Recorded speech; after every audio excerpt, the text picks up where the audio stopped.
Get out of here, I'll pay the $700 loan. What? It's $2,000 a month though. I was taken aback by my sister-in-law's sudden loud voice and her words that were quite off the mark.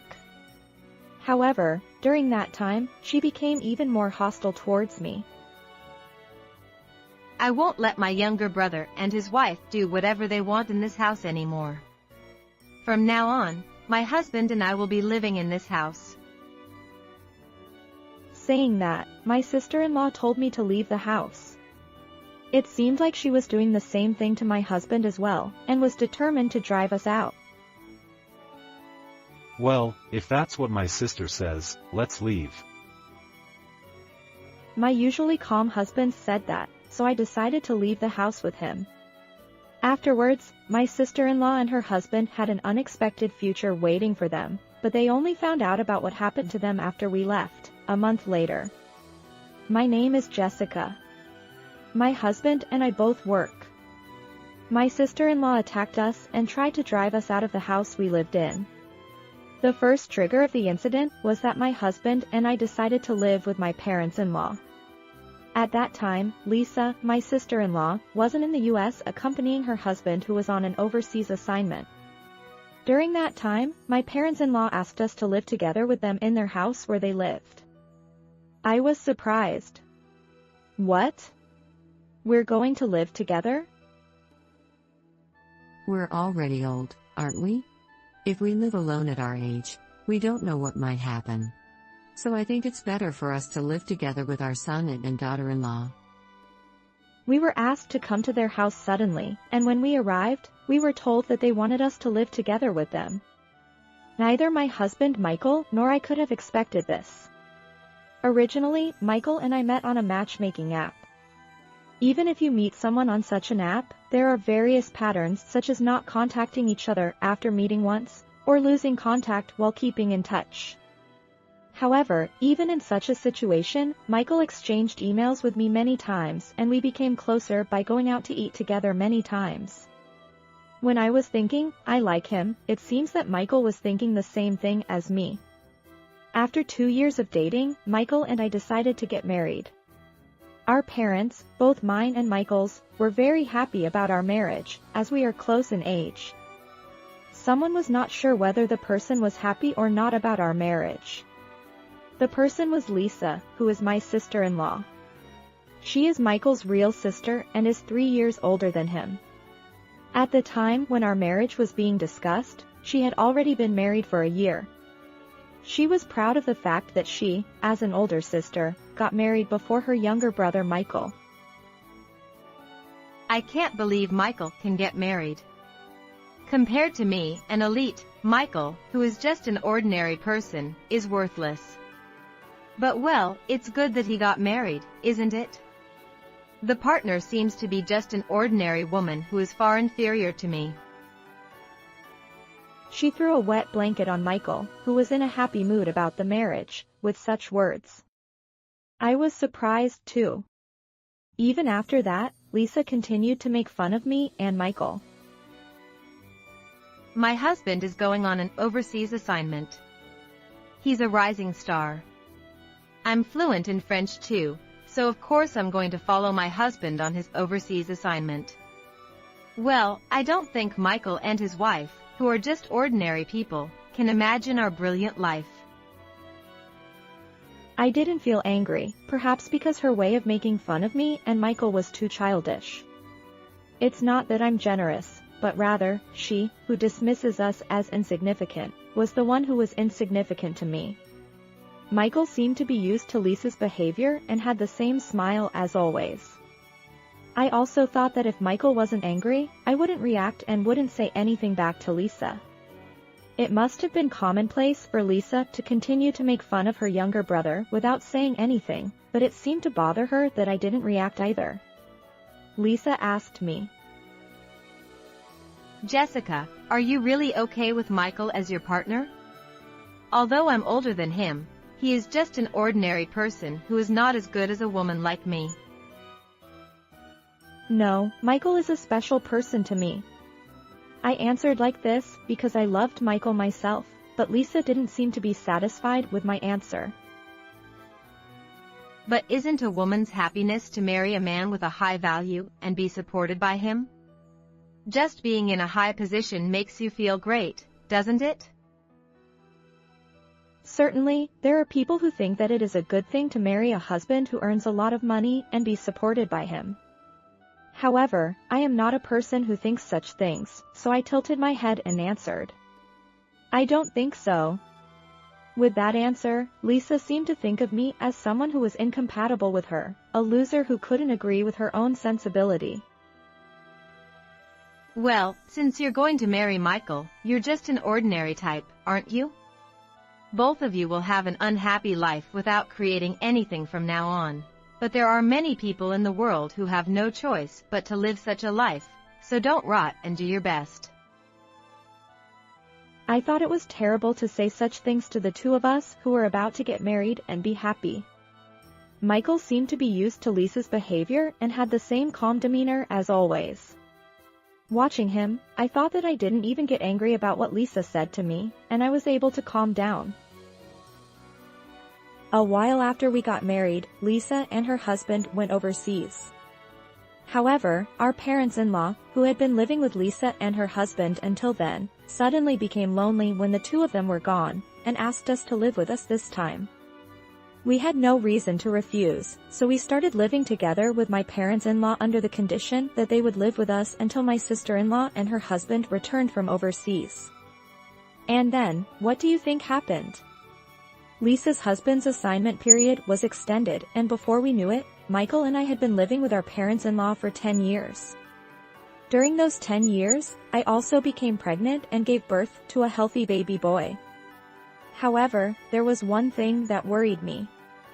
It was the aging of my parents-in-law's house. My son, who was very lively like a boy, often ran around the house, so I was always worried that the pillars might break if he hit them. However, my parents-in-law didn't say anything about it. That's only natural. Even if my parents-in-law were worried about the old age of the house, they didn't have the money to do anything about it. So Michael and I talked and decided to build a new house. We demolished the old parents-in-law's house and built a new one. If it's a new house, there's no need to worry about aging, and even if my son is lively, I don't have to worry about the house breaking. When Michael and I talked about demolishing my parents-in-law's house and building a new one, my parents-in-law were very happy. At that time, Michael and I also understood why my parents-in-law wanted to live with us. However, since there were no significant obstacles, Michael and I left my parents-in-law as they were. Then we demolished the old, aging building and built our new house. We weren't rich enough to pay for it all at once, so Michael and I took out a loan and paid $2,000 a month. I thought we would ask my parents-in-law for money too. Dad, Mom, about the loan for the house. How about $700 a month? My parents-in-law were surprised. Why do we have to pay? Isn't this the house that Jessica and Michael built? We're just living here, so why do we have to pay? They refused to pay anything. I thought that my mother-in-law and father-in-law were working, so Michael and I thought that they might pay $700 a month, although it might be a little too much. Even if it didn't work out, they should at least contribute $350. That's what we thought, but our thoughts were quickly overturned.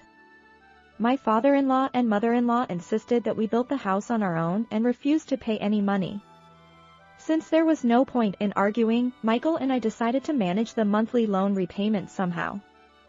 And then, one day, Lisa, who had heard a rumor that we were living in a new house, contacted me. Hey, Jessica. I heard that you're living with my parents after we went overseas. Is that true? Yes, that's right. They said they were lonely because you and your husband suddenly disappeared after living together until now. That's a lie. Even though I was only telling the truth, she suddenly said that my words were a lie, and I was confused. What do you mean by a lie? But you and Michael are ordinary people. There's no way my father and mother would live with you. My father and mother relied on us elites. Lisa keeps saying elite, but I heard that when she went overseas, she quit her job and became a housewife, following her husband's overseas assignment. I have no idea what she means by elite. You're caught in the act and can't say anything, can you? I could only smile wryly. Lisa was wrong about everything, but I didn't know what to say to her because she was so confident. Oh, by the way, my husband and I are going back to the US next month. Oh, are you going back for a visit? I'll let your father and mother know. I replied. Since they were assigned overseas, my sister-in-law and her husband had not visited their parents' home very often. Even after they returned to the US, they only visited their parents' home a few times. If my sister-in-law came to visit, I'm sure my parents-in-law would be happy. No. We're not going back for a visit. From now on, my husband and I will be living in that house. What? I was surprised. You guys are no longer needed. My sister-in-law's words left me stunned. Lisa's announcement that she would be moving into her parents' home meant that her husband's overseas assignment had ended. Initially, Michael, our son, and I had planned to move out at this point. However, the loan was a concern. From now on, Lisa and her husband will be paying the $2,000 monthly mortgage instead of us. However, Lisa's husband is an elite who has been entrusted with an overseas assignment, and Lisa herself calls herself an elite, so there is no reason why they cannot pay what we could afford. Thinking this, I closed my mouth. I see. I hung up the phone. Lisa didn't say anything else after telling that she was leaving. Since there are things to consider from now on, I immediately told Michael about the contents of Lisa's contact. While I was talking while my son was at school, my parents-in-law with selective hearing overheard the words, "Lisa is coming home," and came to the living room with a smile. I'm glad. Lisa and her husband are finally coming home. This will put an end to our uneasy life. Until now, we had been paying off the loan, but in return, Michael and I had been receiving electricity and food expenses from my parents-in-law. Since we lived together, I thought it was unfair for only one party to bear the expenses. However, my mother-in-law and father-in-law had been concerned about that. The two of them seemed to have the idea that Making us pay for living expenses? It's obvious that Michael and Jessica don't earn enough. before we lived together, Lisa and her husband, who lived with my parents-in-law, never asked them for money, and they compared us to Lisa and her husband. It seems that they thought that we were okay to live with, but if Lisa and her family were coming back, we were not needed. Michael and I had started preparing to move out, as we had thought that our living together with my parents-in-law was limited until Lisa and her husband returned. From now on, Lisa and her husband can take care of the loan repayment. However, since we were suddenly told that they would be returning, it was difficult to find a good place to move out to. While we were busy with all of this, Lisa and her husband returned. What happened to that old house? She immediately turned to me. Oh, you're still here? Don't be so presumptuous as to stay in this house forever. Ordinary people should live in ordinary places. Here, I'll pay the $700 mortgage, so get out. I thought, what? It's $2,000 a month, but I soon realized that Lisa had heard about the $700 from my parents-in-law. When Michael and I asked my parents-in-law for help with the loan repayment, we talked about a monthly amount of $700. We thought we would pay our living expenses if they paid that amount, but in the end, my parents-in-law did not pay the $700, so we decided to have them pay our living expenses. Michael and I did not want to burden one side, even if it was family. In any case, I understood that Lisa had misunderstood the situation. I won't let the two of you do whatever you want in this house anymore. From now on, my husband and I will live in this house. She raised her voice even more and was determined to kick Michael and me out of the house. After reporting what Lisa had said to Michael when he came home from work that day. Well, if my sister says so, let's move out. I agreed with him. After all, even without Lisa's urging, Michael, our son, and I had planned to move out of this house. However, there are things we need to do before we leave. Since there is still a loan repayment left, we'll leave it to you from now on. Michael said as he handed over the documents related to the house's loan repayment. Yes, it's just the monthly repayment, right? We can handle it with ease.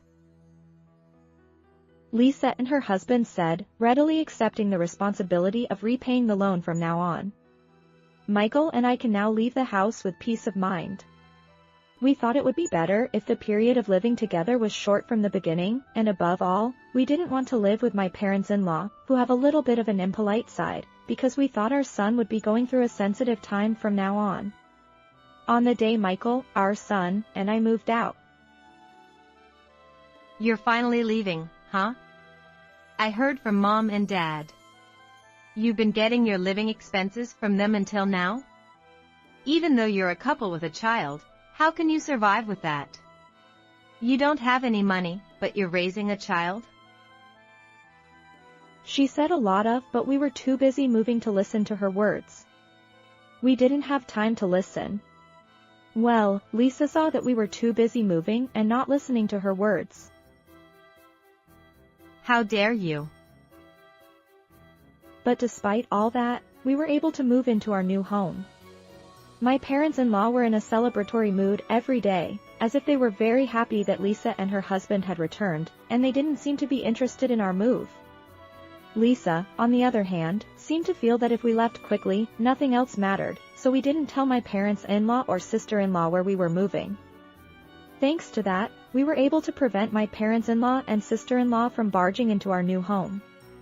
This was because, 1 month after we left my parents-in-law's house, Lisa called us many times. Lisa called me in a panic because she realized that she had misunderstood the loan repayment amount. What's going on? $2,000 a month? That's not right. And what does it mean that my parents don't have any money? It's true that Lisa had initially misunderstood the amount we were paying each month as $700. However, I thought that Lisa's husband had signed the documents after carefully checking and correcting the misunderstanding when we handed over the loan repayment and ownership documents to him. I don't think anyone would be lazy enough to skip reading the text written in the documents related to the house they are going to live in. What? It was written in the documents, right? The monthly loan repayment for that house was set at $2,000. What? $2,000 all of a sudden? My sister-in-law exclaimed. I thought you and your husband were elites with good salaries, so I didn't think it was necessary to explain everything in detail. I said honestly. Lisa's voice on the other end of the phone sounded like a mosquito's buzz. No work. I'm not working, and neither is my husband.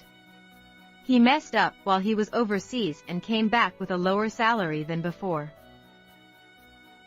When we were being kicked out from my parents-in-law's house, they had an attitude that they were in a superior position to us, but I was surprised that they couldn't even pay the amount of the monthly repayment we were making. Lisa also said something else that caught my attention. So, your parents don't have any money? Well, you guys were having my parents pay for your living expenses, right? That means my parents were supporting you. Oh, I see. That's what you thought. Well, we were paying the entire loan repayment, so we thought we would have my father-in-law and mother-in-law cover our living expenses. But in reality, they didn't give us much money. They spend money on gambling every day. Gambling? Yes, gambling. I replied. It seems that my parents-in-law didn't gamble before we moved in with them. Since my parents-in-law only started gambling a few years ago, Lisa probably didn't know about it. What? $2,000 a month, with no income. If I were counting on Mom and Dad's money, that's gone too. Hey, Jessica. Give me some money. I shook my head. It seemed like she was in a desperate situation to ask for money from ordinary people like us, whom she had looked down on by calling us ordinary. However, I couldn't lend her any money. I have a son, and I'll need money for him from now on, so I can't help people outside my own home. I said and hung up the phone. It seems that Lisa and her husband, along with my parents-in-law, tried to visit my house after we moved out, but they ended up going to the wrong house and the police were called. It appears that Lisa has found a new job and is collecting money from her parents by working part-time and forbidding them from gambling. She is using this money to pay off the loan. It seems that the four of them work on side jobs during their days off, and the atmosphere in the house is terrible. It's unclear whether they will sell the house someday or miraculously finish paying off the loan, but we are enjoying our life without worrying about them. We are enjoying our days living together as a family of 3, while promising ourselves that we will not help Lisa's couple and my parents-in-law, no matter what happens in the future. How was this story for you? Don't forget to subscribe to our channel. We'll see you in the next video.